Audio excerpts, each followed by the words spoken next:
The following podcast is brought to you exclusively by the Rad Rob Radio Network. He's a member of wrestling royalty. His repertoire and skills in the ring are unmatched. He's always been loyal, trustworthy, and has a work ethic that is unparalleled.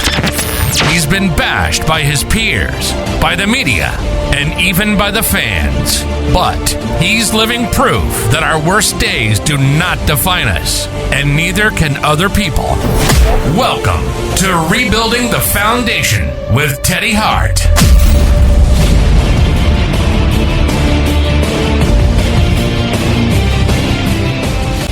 Hey guys, welcome back to Rebuilding the Foundation with Teddy Hart. This is episode number 3, and I am your happy host, Rob Francois. I hope you guys are doing well all around the world. We all thank you for listening here and for watching on our YouTube channel. If you're not on our YouTube channel, please subscribe to Rebuilding the Foundation with Teddy Hart, or just go at Teddy Hart Show, and you will find it on YouTube. I am always joined by the man with the name on the marquee. He is the sexiest man in the world. I had to try to pop him. It's the one and only, the incomparable Teddy Hart. Good evening, Teddy. Well, what a wonderful compliment from a heterosexual gentleman. That's right. Thank you. Just thanks again for making this happen. This is number 3, so anything that's past the first one and a bomb, I'm happy. Like I said, I was looking for 50 people to listen to it, so... Yeah, we got quite a bit more than that, brother. We got about 800-900 views on YouTube, and the audio podcast is getting up there as well. So we're already reaching some people. My big thing is about doing those Conrad parties once a year, or whatever, where we have a retreat and everybody meets up. The Teddy Hart crazy fans and loyal people I've met over the years that have blessed me with probably the most important, the gift you can have, which is time and friendship. And that's really what this is about. Our guest, Dwayne, I have a lot of friends I meet all over the world. I travel a lot, but because of the travel, it's hard to get to really know people beyond life, say at the bar, or if you're working at the clubs, or you see them for a few hours once a week. But I spent a lot of time with Dwayne, and yeah, you see the success of a man and the rebuilding of a relationship with his wife. And he's got an interesting story on about a million subjects, because he's world traveled and made a lot of money and worked really hard, and he got the moral standing and fiber from a wonderful set of parents, which we thought that was a blessing and something we had in common. So that built our relationship. His dad said to me one time, not his dad, they said to him how he dislikes how people don't smile at each other when they walk by, and that you can give someone a positive nod. So I projected that into the universe for a week, and I said hi and nodded and looked at, basically with a smile, every single person that looked my way. And I'm in a holographic Maserati. That's, I think, what is the only one that I saw in North America that was completely bedazzled with crystals and looked really sharp, and especially at night. And by just smiling and saying hi to people, it changed my whole energy. And I remember feeling like, I almost felt like it was a euphoric feeling, and it was a secret. Someone had told me, and he told me that was something he did win, lose or draw with what they gave us back. Just smile and be polite to every person that walks by, or cordial. And that was some advice his dad gave him, and then he gave that to me. And like I say, those are little diamonds or jewels or gems that people give you. And working out, and he's a master bodybuilder, and he's retired obviously now. But like I said, we'll get... with Dwayne on here, one of my best friends, and one of the guys that wore my suits and had a great style, and a very beautiful man, so he could handle the balls wear, which is my motto, is you have the balls to wear it, is my clothing line, and it's called Balls Wear. So he was a guy that wore balls wear and looked great in it. So we've had some technical difficulties, kind of peel the curtain back a little bit. We were supposed to have a guest tonight, and unfortunately it didn't work out. So we're going to call in the ring, brother, and we're just going to freestyle. So I hope you're ready for the tough questions I got for you tonight. Well, I think that's what I pride myself on, is being able to go in there and wrestle on the fly. And if you give me a mic, I should be able to give you a good hour of entertainment. That's right. And I can only ask you 2 questions. You can give me an hour, because that's how much you talk. If it's the story takes an hour to tell, sometimes people they lack detail and they're not creative when they tell the story because their memories aren't intact, or I guess maybe they didn't. I don't know. Memories are pretty important. So I would if it took that much time to describe it, I'd rather do it that way, especially if it's a podcast. And I know for me, sitting in a car doing the radio thing, I like to sit and listen for an hour or two. I just listened to Kevin Hart on Joe Rogan, and it was just inspirational to hear him talk about his schedule of being up always at 5 and always challenging himself with new things and new product lines and creating energy, basically from always taking positive people and putting them in a group and using them to fuel you if you're having the bad day or something's not going right. You knew you had the right people around you to keep you up or to pick you up or to keep you moving forward.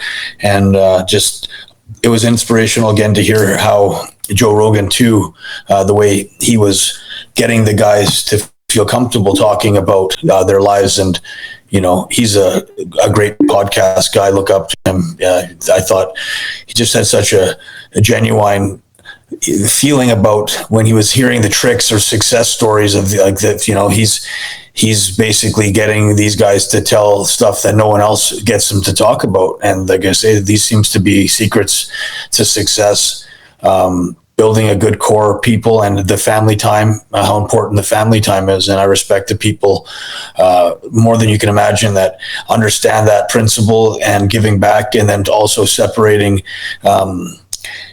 what is work related from what's completely, in a different house, a different part of your life. And that gets confusing if you get them complicated and they tie into each other. And then it takes away from the right things to do, which are investing in your kids. And that was another thing Kevin Hart talked about, was investing in his kids. He's got his kids in different programs. He's got his kids in, I think one of his kids is in kickboxing right now, or Muay Thai. And Kevin he's personally taking boxing, and I used to box a lot, and I'm getting back into boxing hopefully. And one of my friends, a guy named Brian, actually introduced me to a boxing coach here, a Russian boxing coach, or a guy that I think he was a pretty serious guy and trainer. But I was a little bit scared of the schedule, to be honest. I wasn't ready to commit because I knew it was something, if I'm going to do it, I want to do it full and finish it. And that was another thing Kevin Hart talked about, was finishing a comp. If you pick something, you have to finish it. That was his mom's rule.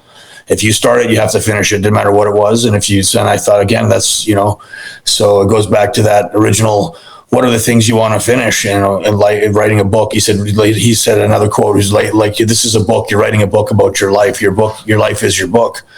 And so just, that's one of those things. If you listen to the guys that are telling you stuff, the reason I liked Dwayne on my podcast earlier, the guy I was going to try to have on, is he's got a great story, a success story of how he basically started off in a really strict environment with his dad, and that's what carried him on to being a successful car salesman and selling the most cars ever. I think he has some record that he set for his company or for that year or whatever, for selling the most cars, and may have been in North America. It was astonishing, like I say, and his story of how he took the farm life and put it into the real world, and all those little things he learned from his dad, all the tricks and the focus, and never having a vacation and not being distracted by TV. And I think, going to the gym on a steady basis and being accountable, like he said, every single day for years and years and years. And all of a sudden now the guy has a penthouse and a beautiful mansion before that he had, and has driven some of the best cars in the world. And he's a beast, and that still looks at 50 years old, phenomenal. And just a super fun guy. I met Dwayne and was so impressed.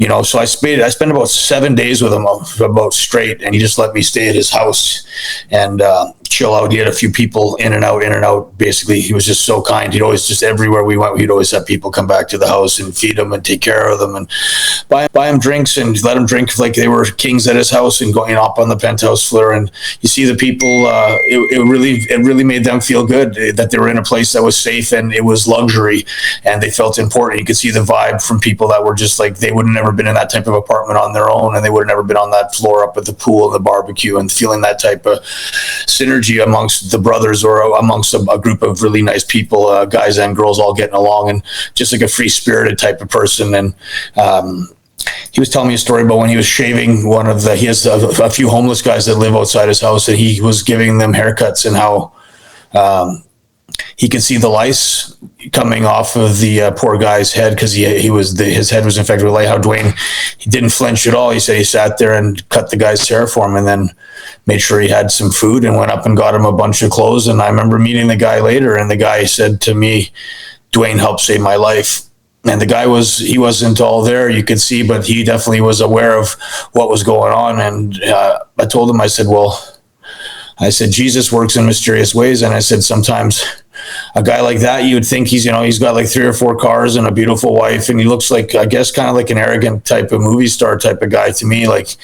But you never judge a book by its cover. That's what I always say with Teddy Hart too. Like, you don't even know me. Don't judge me. Please don't judge me. And then throw away the key on everything that I may be able to prove to you or show you or educate you on, or we could share, or we could grow, as better, faster, smarter human beings as a team. Like I say, it's not about the religion. It's the rules, the common sense rules of, if you're in jail, the common sense rules of being clean and being kind and being aware of your surroundings and not leaving shit behind, and just all these small little lessons that you learn.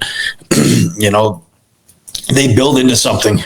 And then you look at the characters that you're with that that have the mansion, or that are doctors or lawyers or whatever they're doing, or they're retired. They own their own time. Their watches or Rolexes, and they don't have to worry about, anything, and they do whatever they want, and you just watch them. And then I want to know how he got to that point where he was able to just live free.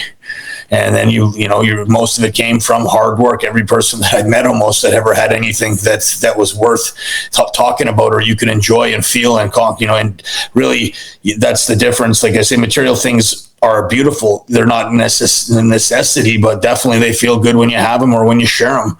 And how those people got those things, because time is energy and time is money. And so if you're putting time and money into these beautiful things that are going to prolong your happiness, not just with you, but with other people, and you find out their secret, then value it and keep them as I guess, mentors.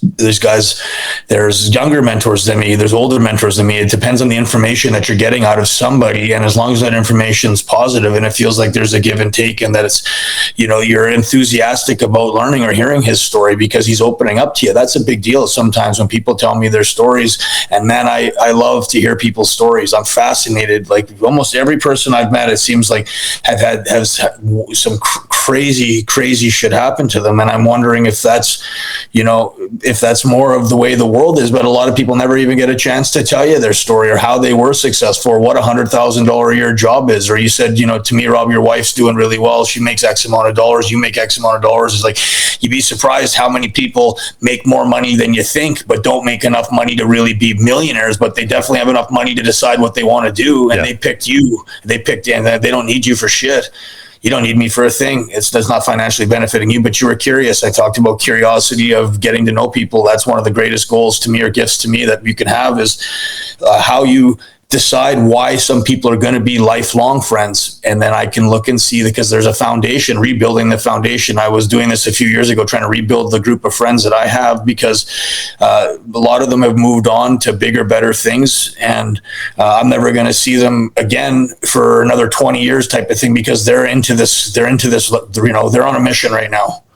And, I'll go back to the Young Bucks. I remember seeing them when they very first started wrestling, and I said to them both, and I have a brother who passed away named Matt, which is another coincidence, but one of the happiest times of my life was wrestling with my brother.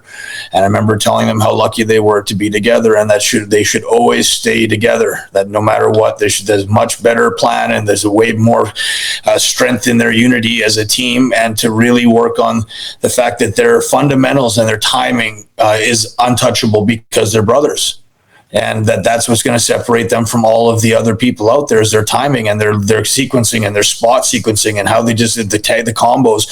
And it evolved, and there's the smarts of being good Christian guys and having good parents and not playing stupid games. And I play stupid games sometimes, and I got involved with drug dealers and all sorts of shit headaches, and it didn't get me anywhere. And I never told guys to practice. I never said do what I do, ever, not once. I always said probably not the best role model out there, but for advice, definitely. And for critiquing and telling what a guy needs to do to get there, I have a book on it, and I did basically give a lot of those guys free lessons on what I think they should do to get to that level. And the guys that did, they're so busy that getting a text back from them, I always found that was a big deal. And there's some guys I texted, and the Young Bucks were always nice, and they always texted me back no matter how busy they were or whatever they were doing.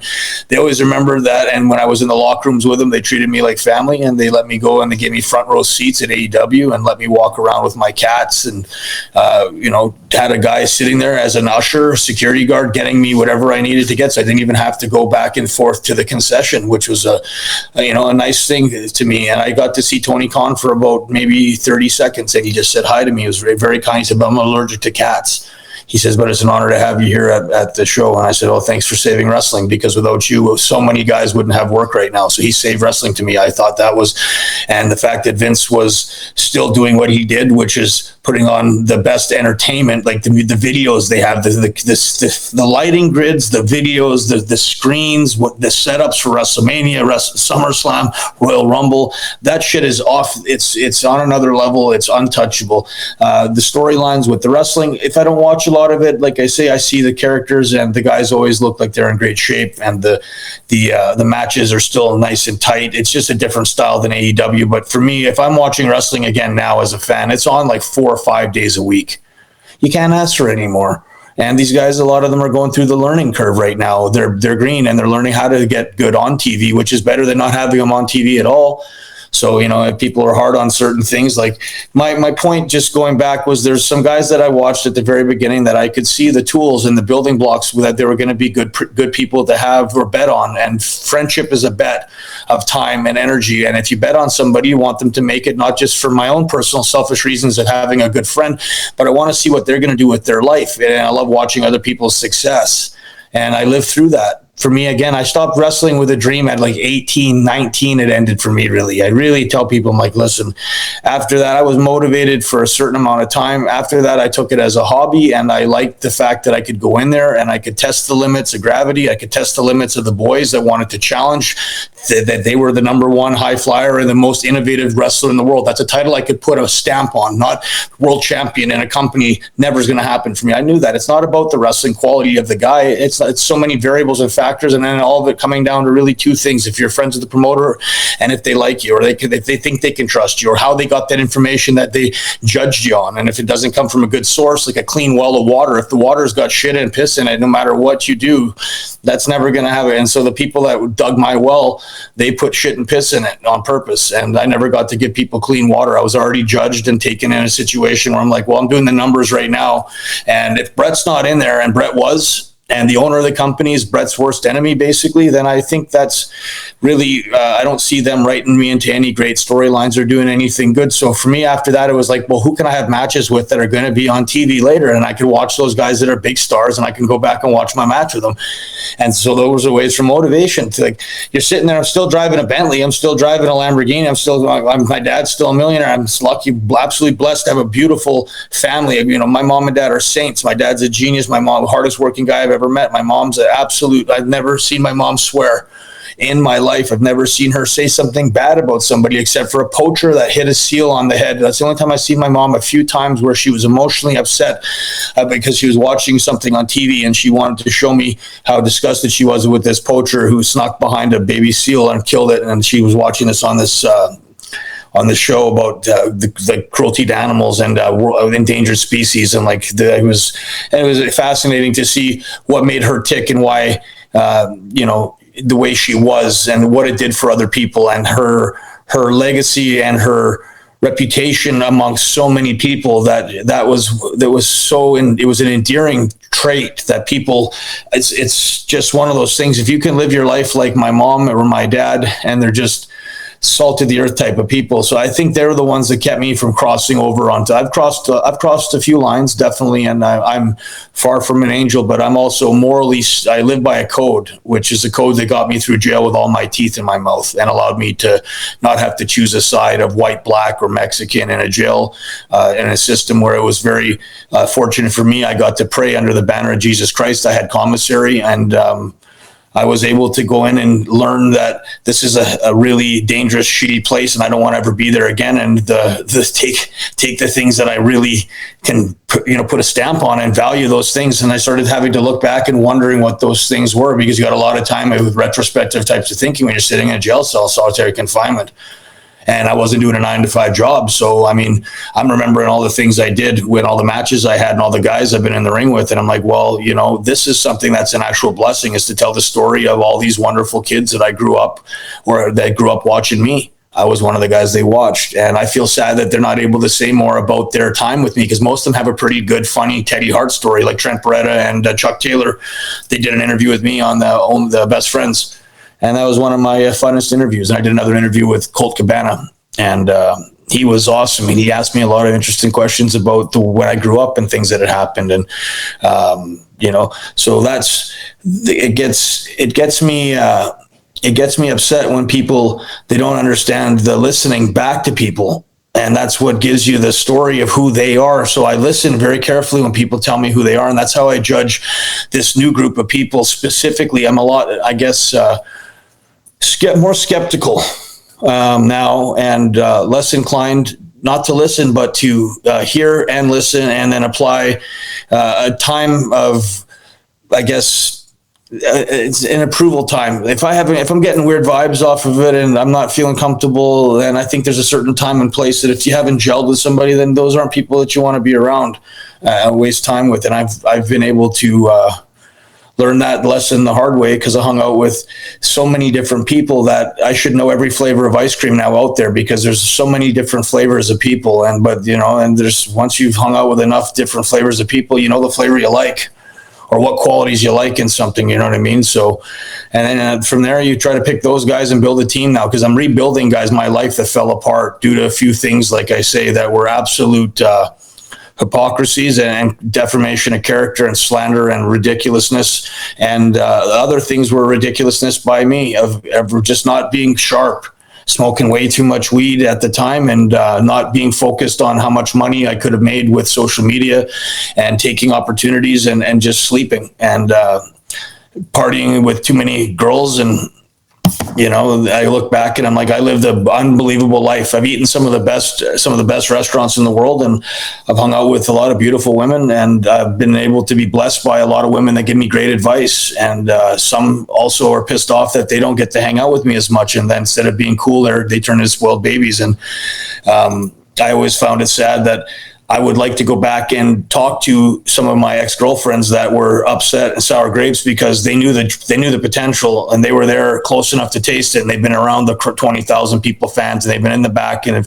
locker rooms, or they've seen, a phone call where, it's one step away from Vince McMahon, or it's a Shane McMahon taking a picture and spending a half an hour in an airport, thinking, oh, maybe that's your break. And it's like, I don't ever think like that. My break was 18. I got signed. And that was it for me. And then when I was 27, again, I thought that was a blessing that they gave me an opportunity just to go back. And it was one of those ones where if TJ, Harry, and Natty made it out of there alive, and they're rich and they're powerful now, then I'm happy. That was it. Really, my cousin makes me so happy. I'm so proud of Natty that I can look at my career, and I know for sure when the dust settles, she'll be able to watch videos with me. And she goes, this is things that I helped you do. I said, I didn't help you. What I did was I bet on you, because I knew if you were put in the position to have a race, you would win that race. It's the problem. They don't give the right people the race to win. And there's certain races you can win. So my thing is to set someone up motivationally with the right information and the understanding, the greed, the tenacity, all these different variables to go in, fearlessness to go in there and attack this goal that Natty can be a wrestler, and she can be a worldwide superstar, and she could be like her dad. And my dad wanted to be, not my dad, but her dad and Brett, they wanted her to be, somebody in combat sports. Well, you know what? It's pretty hard to come out of the dungeon, and she trained with Tokyo Joe. So she was training like a Ronda Rousey style thing, shoot fighting and learning. So, and I remember when she got hurt, she had told me she got hurt doing a moonsault in Japan. And I remember all the moves she was doing off the top ropes when I was first training with her. I'm sure she would have done a shooting star press within the next 2 weeks, because her trainers were me and Jack. And, we do every move in the world. And TJ is unbelievable trainer. And I remember we were all sitting there just thinking like, holy, watching Natty's progression. It was getting, unbelievable. She hit a Dragon Rana on mat rats. I remember the first Dragon Rana I ever seen a girl do, and so smooth. And when she came back, she got hurt. And she said, this is a business that I have to have longevity in. And she goes, I can't take unnecessary risks. I don't think I'll ever do another backflip again. And I remember I sat for a second, I thought about it, and it's like unnecessary risk. She picked the right places and she knew the right times to do stuff. And she said something to me about how hard it is to recover from an injury, and that she always respected me so much for doing what I did and to be able to do it without getting injured. And the Tyson kid's the same way. Like for him to be all those years, he's Iron Man, all those years of being Iron Man. And then due to some bad planning and people putting other people out there, maybe where they're not quite, warmed up enough. I don't know the scheduling, how it all worked out. And it's not really something for me to talk about too much. It's not my business, but just the fact that it happened and he was injured and he came back. And the fact that he made friends with everybody and that he became successful and he rebuilt himself and he became one of the best agents and has been doing, from what I understand, directing some of the best matches in WWE history. And it goes to the testament of the people.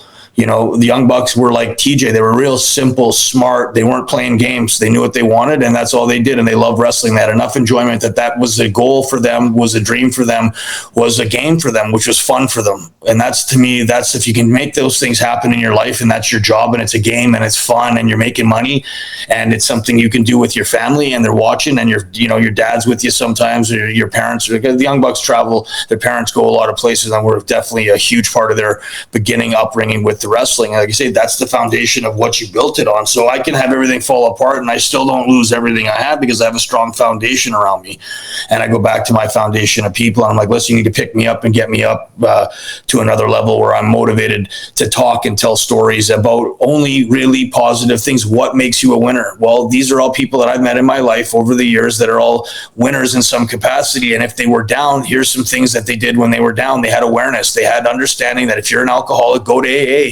If you're doing drugs, go to NA. I've been to rehab 3 times because of marijuana. And every once in a while, I would be at that stage where I'm smoking so much weed and I can't sleep still. It's not doing what it's supposed to be doing. It's frustrating me now. And I'm so hooked. And I'm just imagining that if I was on serious drugs, real drugs, I would be absolutely dead. And it would just scare the shit out of me. I watched Trainspotting years ago about that heroin movie, and the guys getting off and being locked in a room with shit and pissing themselves, how scary.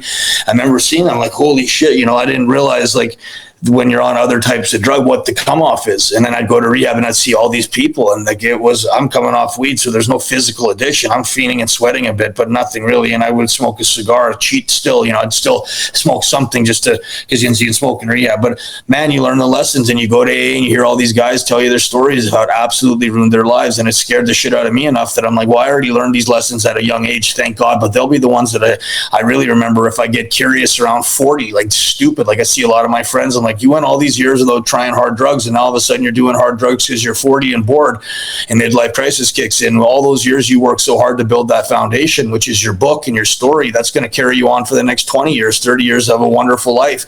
And it's like they skip pages and they forget that this is the journey. And sometimes you got to go through shit to come out on the other side. And you wouldn't understand how good the smell of a rose is or how good the smell of a clean shower is until you've been shit dirty and filthy and lived on the street, even just a taste of it, or almost homeless. Just for a second, and then you go, holy man, the perspective on things completely changes when you walk in someone's shoes. My buddy just got a tattoo on his back, and I can't imagine how much pain he's in, but he's tough. And he came here, and he's like, I felt so bad because I didn't have the right cream. He's like, I know there's a cream out there. He's like, I just muscled through. I'm like, oh, that's 3.5 hours. And I think about the time that he spent. I'm like, you know what impresses me is people being able to do things I can't do. I got a tattoo without the ink, and I had him do it on me for like just a couple. Man, I jumped like a stuck pig. I screamed. I couldn't believe how bad it hurt. Yeah. And I wanted it so bad. I wanted to get a few things. Like I wanted my grandfather's name on me. I wanted to get like 4 or 5 different endangered cats on my back, different like a red panda and different animals that motivated me, that I love to see them. And genuine happiness comes out of me watching shows. Like if I see a red panda show, I'm happy as a pig in shit for a whole, the couple of days. I'm still shining, I'm smiling. Or I think I'm going to see, like, to know JT knows the Tiger King. And I have that sad thought about, man, if I could have been there there. I would have known him. I could have, if this, 5 years different, if this didn't happen, I would have been able to go to those farms. And like, my dream is to have a sanctuary of endangered species that all grow up together and get along. So you'd get them all relatively at a similar age, at a very young age. And if they weren't, then you'd bring them in and you try to raise them with the animals at a young age, with the mother and a dog, training a cat, training a duck, training a koala bear, training a red panda, or they all grew up in the same captivity in a sense. But it's a petting zoo type of environment, or like a sanctuary or a retreat where you can go. And these animals have grown up with people since the day they were born. And they've also grown up with other animals. So you see there's synergy. And it goes back to me, there's all these different animals out there. We're all animals on this world. And there's all these different animals. If they can get along, and I'm watching these things, it's because they were trained and they were brought up together. So that tells me is that where you're from means a lot. And if you're from a neighborhood and you have an ethnic diversity in that neighborhood, you're going to have friends of every single type of color, code, and creed and religion. So, I mean, it goes back to being a good person. And it's a simple common sense rule. Those rules are, it's not that they're in every holy book out there. But to me, again, I don't even think it's something that a book has to teach you. It's just simple tools of being polite and being humble, and don't confuse a character on TV of a complete cocky, crazy, arrogant maniac. That's my character. But that's a character who gets punched in the teeth in a bar and gets his car burned down to the ground because he's an asshole and he thinks he's better than people. I've always thought I was blessed. Thanks for listening to Rebuilding the Foundation with Teddy Hart.